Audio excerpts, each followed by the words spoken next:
Hey, good morning. It's a beautiful day, but I don't know. I think I'm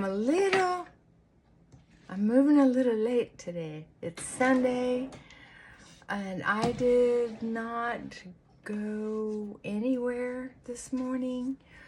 I just kind of rolled out of bed. I was up all night with diarrhea, and I think it may have to do with the genuine ECIT is catching up with me, just cleaning out my system. And there's so many hours out of the day that you can't eat. So I don't have a lot in my stomach except for maybe one large meal and one small meal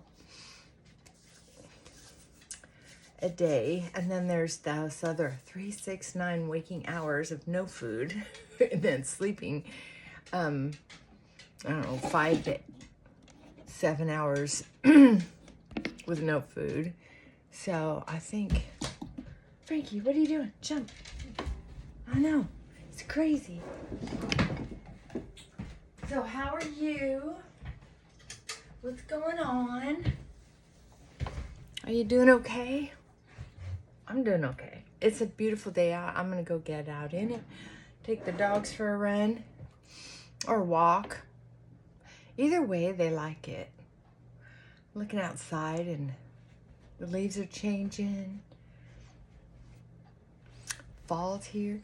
I'm so excited and relieved that I'm going to have some home repair stuff done this weekend and the following weekend. So excited. Things I've been wanting to do since I moved in, practically. And that's getting the under the house ductwork repaired, the boots and the vents repaired. When we remodeled the house and I decorated it, there's so many things that are not a problem, that if it's under the house, it's kind of like out of sight, out of mind. But I always had that uneasy feeling of walking on the floor each time I got more news of how there's issues under there, from the leaks to the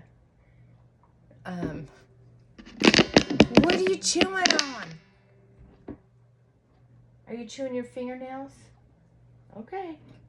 I'm watching you. Can you quit? Enough. Good boy. Ooh. So anyway, that's kind of what I wanted to talk about. You know how I zigzag in my conversations because you're not here giving me feedback or sharing your stuff. So it's kind of... But anyway, I thought I'd share this, kind of get it off my head. Sometimes when we are... Try not to yell when I'm on the cell phone. I'm old enough that it just feels like the longer you are away, the louder I need to talk.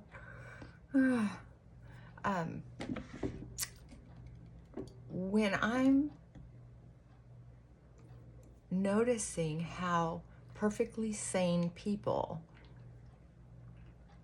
change who they are when they hang out, spend time with certain people, or maybe just one person,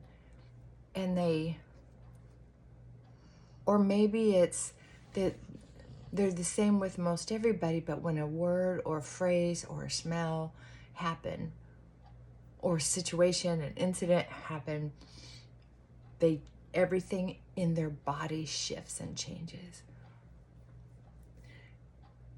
I used to do that when I needed something from somebody and I felt like I wasn't getting it. And if I felt disrespected,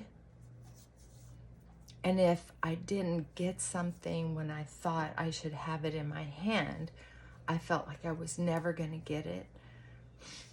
So there was that kind of panic. those are things that happened when I was a little girl, and they just continuing our talk on parts of us versus our ever growing and maturing self. So one of the things that can be helpful when we're having a reaction, and I'm going to give you a scenario. My spouse has a personality very much like mine. Had a lot of trauma in his past and a chronic pain trauma on top of it. However, he's from the South, and so he hasn't, and from Southern Baptist, and from growing up with the people around him, psychotherapy, counseling just wasn't an option. Thank God, with my mess, I've had a lot of therapy. So, of course, we would find each other. Wow. The deal is that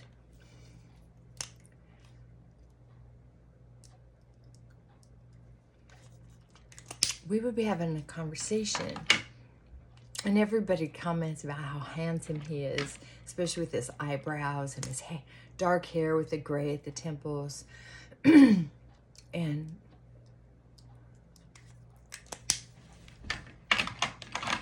he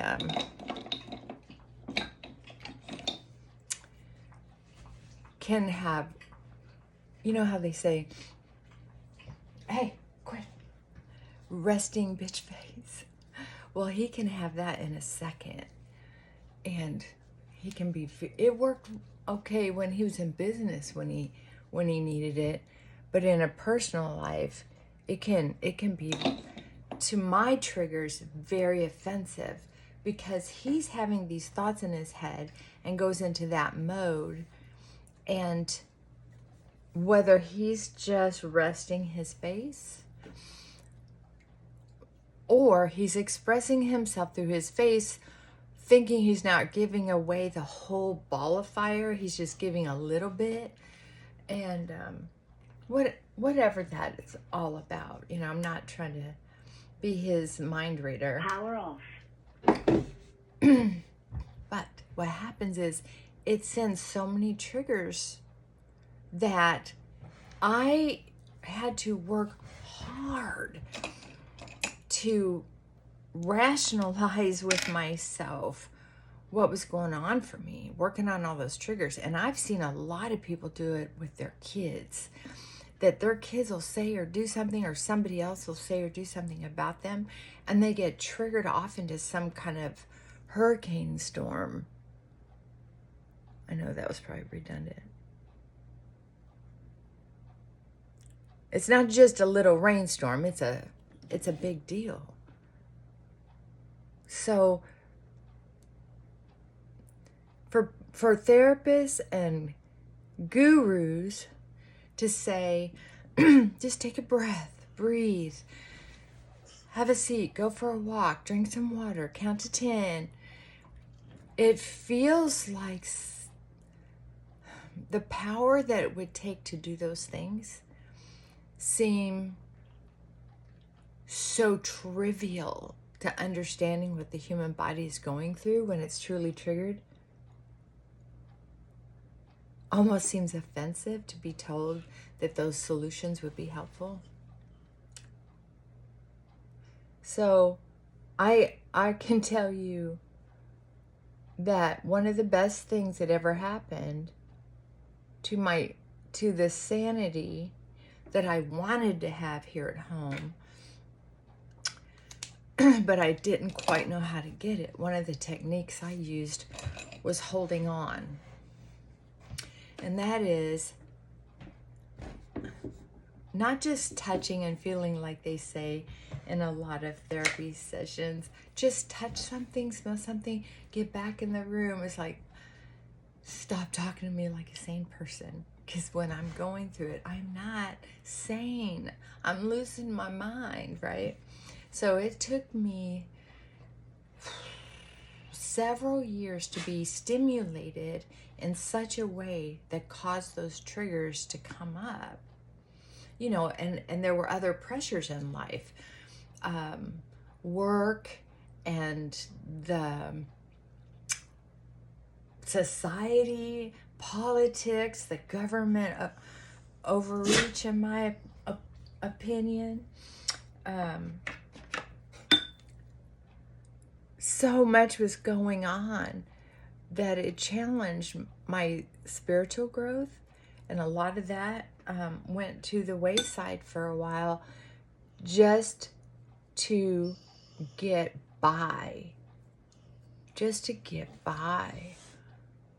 I mean, remember, I rarely take a vacation where I don't do anything except heal. No keeping in touch with anybody in long conversations. No checking on my emails.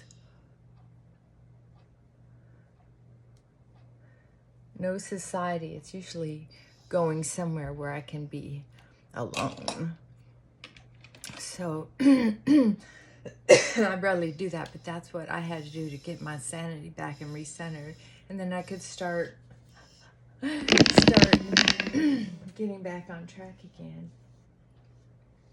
So you're just the cutest little thing. How come? Okay, I gotta get ready and we'll go outside. Leave me alone. Leave me alone. Leave me alone. So when I got back on track, I was able to come back to it with full force. Which meant I was able, when I came up with this, just hold on, to keep my mouth shut, hold on to the kitchen counter or the table. And I don't mean just touch it and feel it and smell it or taste it, whatever. I'm talking about holding on, standing there holding on through the anxiety and the pain. If I couldn't get out of the house to do all those other things that were less dramatic, that's what I did. I just held on. The reason I'm sharing this with you is if you're going through a growth spurt with your partner or work, or you just want to change how you're relating to your kid or to your spouse, your neighbor, I don't know. But sometimes we realize that if nothing's going to change, nothing's going to change. It's just not. It's just not going to change. So who's going to change? Like, don't blink. Because I'll tell you, one of these days, your journey on this planet might be done. Are you ready for that? Are you ready for that?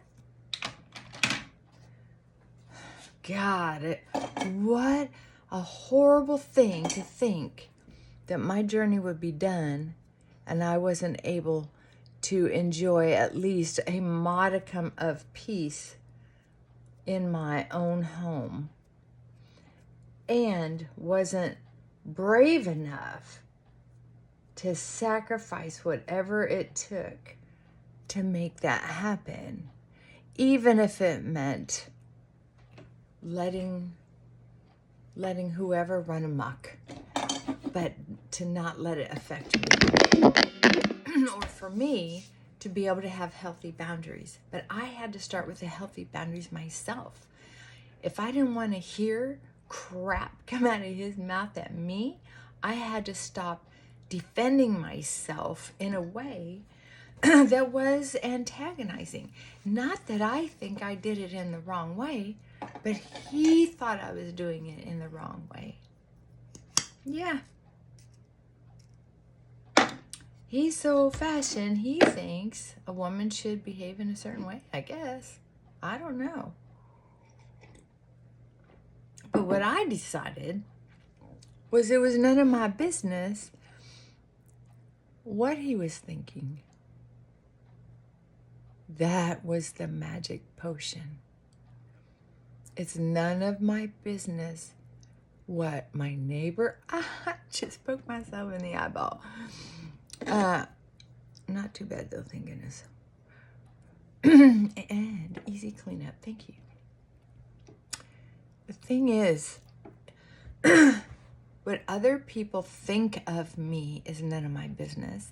And what other people say about me behind my back is none of my business. It's none of my business. And when I got that solid in my head, like it was a spiritual meditation, you know, especially when you're in close proximity with someone, especially when you work a high intensity job or you have high intensity kids, man, it can feel like poison to your soul. It affects your health. It can make you mentally unstable. People don't go out. There are some people who, if they could have just been open-minded enough to hear some good words of wisdom and let it sink in, they wouldn't have done some of the horrible things they've done. There are people sitting in prison or who get sent to prison who made spontaneous, very bad, horrible mistakes. There's some evil people that are in there. And then there are some people who just, they don't know another way to live. So it's not just all terrible, terrible bad guys in there. Some people are sitting in there with a lot of remorse. You don't see that on TV though. You know? I see it on once in a while, like on Matlock or Murder, She Wrote, or the Hallmark Channel once in a while. And those detective shows. I try not to watch sinister stuff. But anyway, there's life adores a vacuum, right? Every hole abhors, you know what I mean? Every hole is going to be filled with something. Whether it's rain or dirt or dust, eventually there's going to be something in there. If you have a hole in your soul, or if you have a hole in how you're treating someone, there's a certain knowledge that we know. We know that we're leaving something left undone. And we know, regardless of how someone else is acting, some of the shame and some of the ick, some of the rage that we're feeling is at ourselves because we didn't handle it perfectly. And we want to just overblame them instead of take responsibility. I know it sounds harsh, so slow down. I'm not saying you're a bad person. I'm not a bad person. Just ask me. I'm one of the nicest people I know, which is not true. But I had a ponytail holder in here. Yeah, one. I got lucky. So I'm just saying, I knew I had room for improvement. I knew that when I lost my temper the way I did, it wasn't good for anybody, especially me. It didn't have to be about me being nice to my spouse when he was going through his worst, which almost made me leave him, even though he was sick. That's one of the things that kept me testing the waters and experimenting with how to handle my living situation, is because he was sick. It wasn't because I was madly in love with my living situation. I'll go outside with the dogs. I'm ready now. I can tell you though that the release of having to live on guard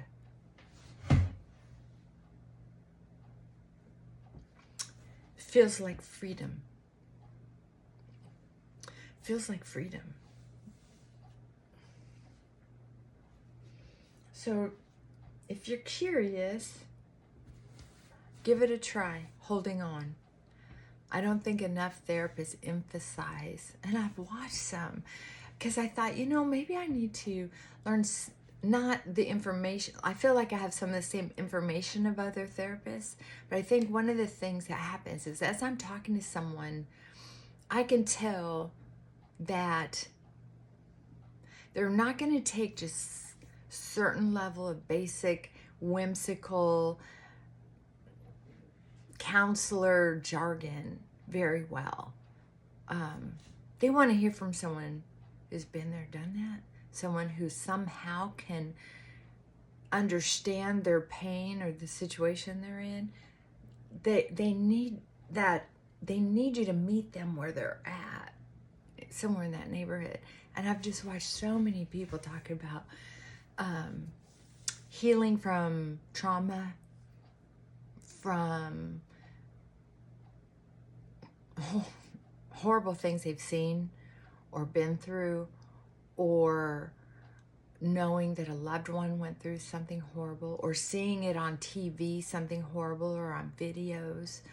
Some people get addicted to watching these horrific, terrible stories, and it causes a way of thinking. So yeah, I saw some of these therapists and I thought, oh, they're saying it so sweet and so nice and so loving. I'm sure they help a lot of people, but they're not, they don't, I just can't relate.